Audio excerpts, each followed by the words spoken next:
السلام علیکم ملګرو. دا د خانوزۍ د زراعت دفتر دی. دلته موږ ورالو دغه د زراعت دپاره خل دلته خپل فرد و خپل شناختي کارت جمع کوي. ګورو چې د دوی څه شی ورکوي. موږ نن ورالو چې د دوی سوال وکړو چې دا څه سلسله ده، څه شی ورکوي او د دغه معلومات به موږ ځینې واخلو.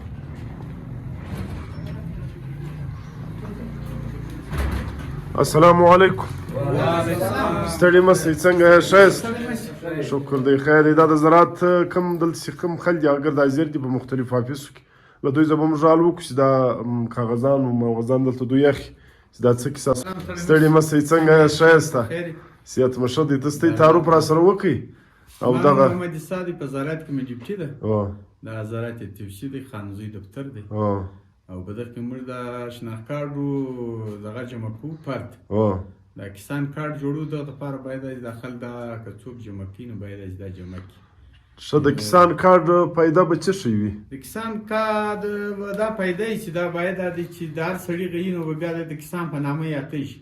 اوس که دا دغه نه کوي چې څوک ذمه دار دی څوک نه دی، څوک ځمکه لري څوک یې نه لري، څوک باغ لري څوک یې نه لري، نو د دوی پهچان وشي. دغه یو دغه دی. صحیح دی. مطلب څوک زرعي ځمکه لري هغه خپل کسان کارت باید چې جوړ کړي. باید چې جوړ کړي. صحیح دی. ټیک هغه د به هم یو ګټه د سرکار له طرف. دغه ملګری ستا تعارف هم راسره وکړه. زما زه چې یم زراعت په دفتر کې یم، چې خانوزۍ کور مرود ملازۍ کې دي. دا دفتر دی نه موږ دا یو چې کسان کارت جوړ شي دا د هر ذمه دار لپاره د فایده وکړي نه دا معلوم شي چې باید دا ذمه دار دی. نو چې کله یا غنم وي یا کار دی وراسي او دو خلکو له واسي دو په کار ورسي. صحیح دی. ټیک. دلته له موږ سره یو عاجم ناست دی، هغه غالبا کسان کارت جوړوي که د غیر راغلی دي. موږ باید ځینې وکړو. ته ستړی مه شې. خیر اوسې صاحب. صاحب دی څنګه یې؟ ښه شکر دی. جګ لالا ستا تعارف راسره وکړه.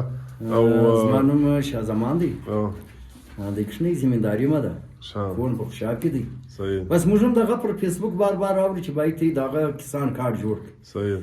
اوس یې والله که به دا خبر وي بروسه خو ډېره به نشته چې پر مخ موږ ته ګټه کوي که نقصان کوي. صحیح. که نقصان کوي هغه خو نو دوی یاره ډېټا له دغه زما اخصایص لرني وه خو بهرحال موږ دا پاکستاني قوم وېرېدلی دي چې اوس په ګټو په تاوان نه پوهېږو. په ګیلچ به ویاړه چې بابا په ګټه به وي که به په نقصان یعنې چې من هغه د چا پر چا مغزي سړی وایي چې ما نه په خطا ویاړږ به ولچ خو بهرحال که چیرې راته فرض کړي وي هغه نو دوی له ریني زما ریکارډ ایستایي موږ به یې جوړ کړو شاید په ګټه.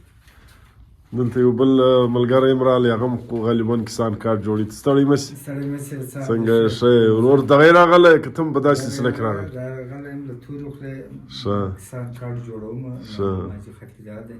ښه. اوس صحیح دی. جوړ به کړو دغه د کسان کارت که بیا یا سرکار یا غنم راکول یا ځمکه جوړول یا د بل مسلې لپاره کول کسان کارت به جوړ کړو.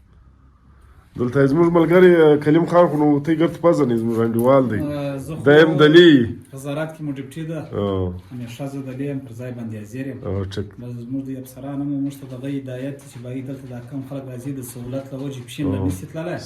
نو دا زموږ د خانوزۍ آفیس دی، دا فرد شناخت کارت دی، دا د راوړي د بیرې جمع کوي زموږ د ذمه دارانو د سهولت لپاره. بیا یې موږ پښین افسرانو ته په لاس ورکوو د کسان کارت جوړوو. نو کسان کارت انشاءالله را روان وخت نو چاته معلوم دی کیدای شي دا زموږ د ذمه دارانو خیر به پرېږدي دا خبره.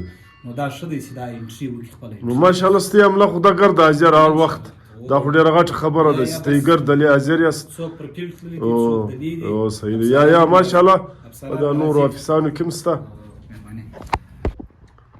د دغه طریقه کار ته یې دغه کوي دا څه تره دا خلک به څه شی در راوړي.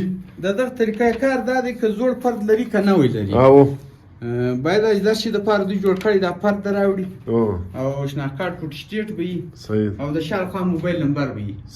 دغه درې شیان ضرورت یې دا به راوړي. فرق نشته که نوی که زوړي باید داسې راوړي. صحیح دی. مطلب که په کور کې دوه وروڼو هغه ځله جلا و مځکې هغه به د جلا مځکو خپل دغه راوړي چې هغه ځله جلا و په کور کې سیستم جلا و دواړه جلا ذمه داران په یو فرد ګواکار نه کوي. یا په یو فرد نه کوي. صحیح دی. ټیک دی.